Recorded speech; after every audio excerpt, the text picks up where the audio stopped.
Hey there, it's Derek here from Pacific Coast Auto in Japan, and today we are looking at a Ford Mustang. This one here, a V6 Mustang, 76,000 miles. That is not kilometers, because this one here is an imported model from the USA into Japan. One of the great things about living in Japan is that you can import cars from anywhere in the world to this country, and therefore you can export them out of this country.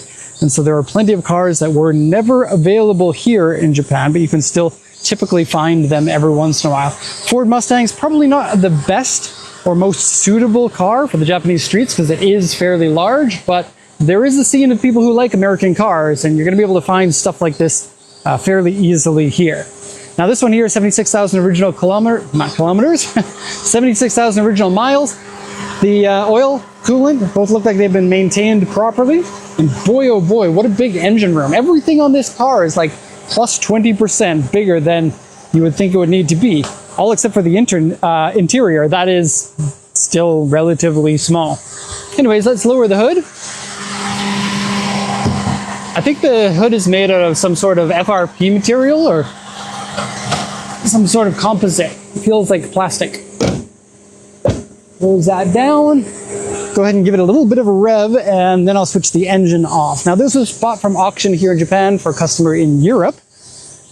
And not really sure how popular these. Not really sure how popular or how expensive these are in Europe, but it's got to be a reason to be importing one of them from Japan instead of the USA. And I suspect that that's because of the price. This was extremely low price. Mustangs don't have, like, people who want American cars are not necessarily looking for a 15 or 16 or 17-year-old Mustang. So you can get something like this for pennies on the dollar. Okay, condition-wise, it needs a bit of work. It was on the lower end of the price range. Of course, if you're going to be buying directly from auction, you can pick which cars that you bid on based on the information given from the auction sheet. We'll go over that in a sec here, or we'll go over it right now. So 2008 Mustang, 4-liter V6, auction grade 3, interior C. So as you can tell, it's a kind of a bit of a lower grade. 76,510 miles, original black. What does this say? Giovanna something 5 wheels. Okay, so it comes with some big wheels. I can't actually read that. A lot of these non-Japanese words can be really difficult to read when they're written in Japanese. These ones are a 20-inch wheel with a 255 on the front. And did we get a wider tire on the back? 255 35 ZR20. No.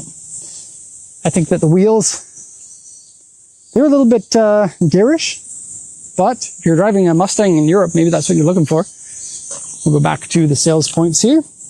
Aftermarket Navi, leather seats in it, and then the report from the auction inspector. So this is the important part for the condition of the car. So it says interior wear and dirty. It says AC, like the flaps don't work. So it's true, the AC works, but it can only ever come out of the defroster here. You can't get it to come out of anywhere else because there's some sort of an issue with the electronic selector for the flaps. Seat ripped, which is fairly minor. Center console peeling away or peeling up. It's pretty bad.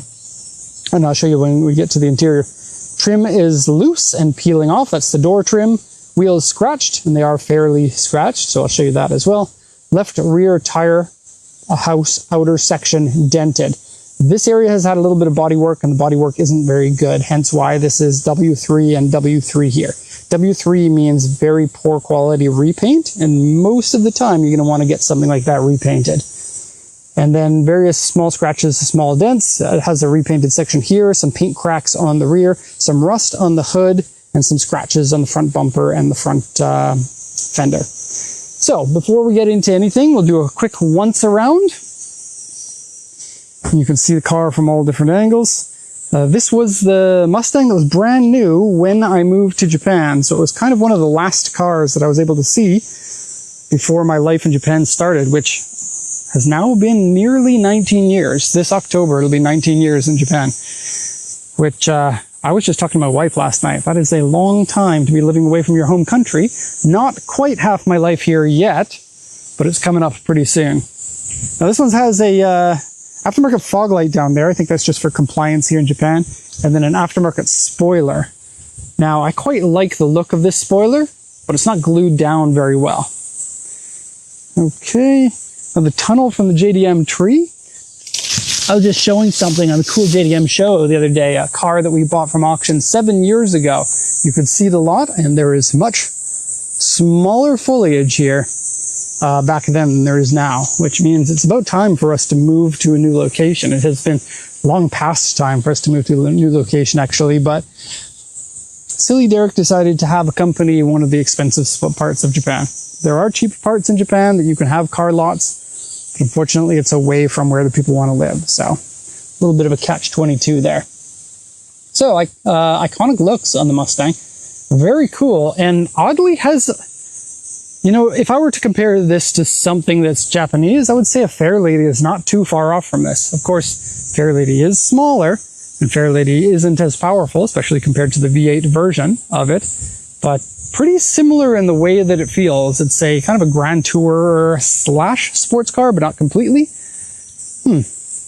Okay, so hood here. I said it was made out of an FRP, but I guess I'm wrong. It feels like it's made out of plastic. It really does, but no, it's got corrosion on it. So it must be made out of aluminum or something. It's very lightweight. So some, I suppose, aluminum corrosion there and there. They called it a C1 on the auction inspection sheet, and that seems about right. And the vehicle is dirty. As you can see, it will be going off to the port right away.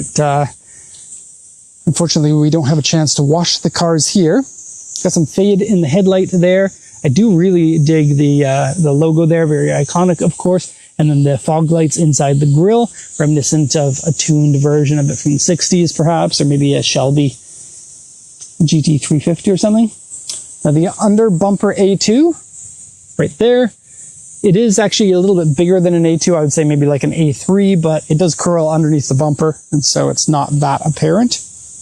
And then the other one that they said is on the fender, I'm going to argue is more like on the bumper. It's right there. I couldn't find anything. Oh, I just noticed it. There's some shallow scratches in this area here that I did not notice before.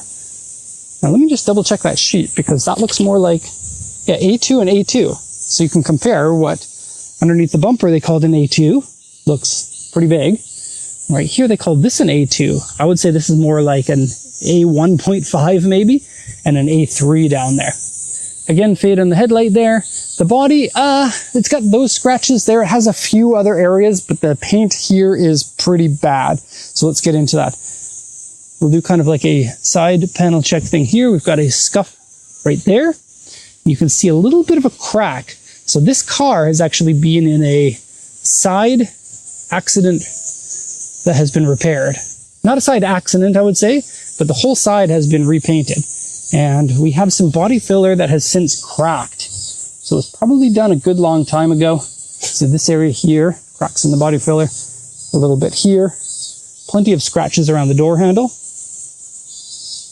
Okay, and then those body filler cracks there. We also have what kind of appears like a blend line here. That's kind of weird. Unpainted plastic door mirrors. A little bit weird. American cars are so weird to me. It seems like here's some bad paint here as well. It seems like they spend all of their money making the vehicle bigger for really not much reason, and then have to cheap out on things like the door mirrors there. I think it is so odd. And apparently this got a W3 and you can see some wave, but back here it's not so bad. It's mostly bad kind of up here and down here. Okay, rear wing here kind of has the like a drag wing look to it. As you can see, it's a little separated there, needs to be glued back on. And that goes with both sides. Okay, the 3-bar tail lights that the Mustang ripped off from the Celica. I know I'm going to get flamed for that. Okay, the Celica ripped them off of the Mustang, but that's because they look cool. And back then, Japan was okay with stealing from America. These days, it's kind of the opposite. And here we have some bad paint, and this is the paint cracks that they were talking about. It looks like it faded, and the paint became kind of like less flexible than it normally should be. And then they backed into something and it pushed this in enough to give it a number of cracks there. Also Ford, this is annoying. It's a pet peeve of mine. You can't open the back unless you put the key in or you press the button on the fob. There's no button on the inside, at least that I could find, to open that. I looked it up on the internet and there was no mention of any way to open up the trunk. So I guess we'll go get the key and open it up. The key's not there. Want to see us having fun in Japan? Go check out our new channel. Link in the description. Not prepared for the video, Derek. You're an idiot. Okay, this side of the car is in quite a bit better condition, which is good to see. Okay, what's this? A little bit of a weird cut line between two different types of paint. I would say that it is windy today. Sorry for the wind noise. I would say there's a good chance that whatever body shop they took it to was a cheap one. Maybe this was owned by a younger dude that, didn't know not to take a car to a cheaper body shop. Body shops in Japan, either really poor quality or very expensive. It is absurd how much the cost of a repaint is at a good shop, especially compared to everything else. Japan's a country with low cost of living, low cost of pretty much everything. But for some reason, it's still $8,000 to paint a car. Okay. So we'll go now back to the interior. I am wondering where I put that key. And the interior is probably worse than the exterior. So first off, the door card peeling. And it looks like they tried to glue it back on like people do to the Lancer Evolutions, but the glue has kind of come out a little bit and the peeling didn't stop. So looks like either do your best to re-glue it in here or maybe door cards need to be replaced, possibly. This is so funny. Everything is huge. This is huge. The speaker is huge. The surround is big. The shifter and the e-brake are huge. So weird. And even like the American Toyotas do the same thing. Everything's huge in American cars because we don't want no plinky little things. Door handles, I want those triple size. All right, so see, they said it's ripped. It's not really that ripped, so I'd say that's a win. You expect to have to repair a ripped seat. In this case, I don't know if you have to. The leather just needs to be re-dyed and refinished. This might be considered the rip, right there in the piping. Or, I think this is more likely, down here, see here? It's like a vinyl, and it's separated a little bit because when you sit on it, it kind of pushes that against the hard plastic piece. A number of seats do that. It is, Mercedes-Benz does it, BMW does it, apparently Mustangs do as well. A little bit of cracking in this section, honestly not too bad. The leather still feels fairly good. It looks like it's stretched a little bit, but you can heat gun that back into like a tighter leather. Steering wheel, not so bad. Again, giant spokes on your steering wheel. Everything's got to be big.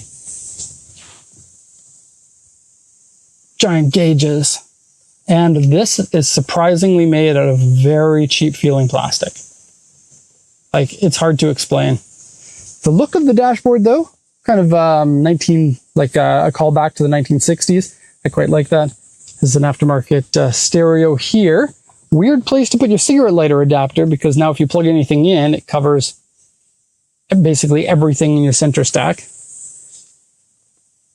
Shifter there. Cup holders are surprisingly deep.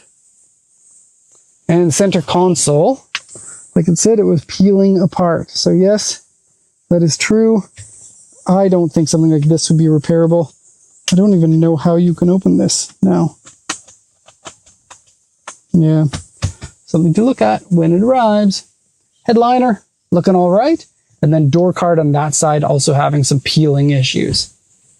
Oh, and red markers in the doors. Is that standard? Interesting. Let's go now to the back seats. And yes, the Mustang does have back seats. It's, people make fun of Japanese cars for having itty-bitty back seats, but it's not only Japanese cars that do. There's no space for legs. Have a look.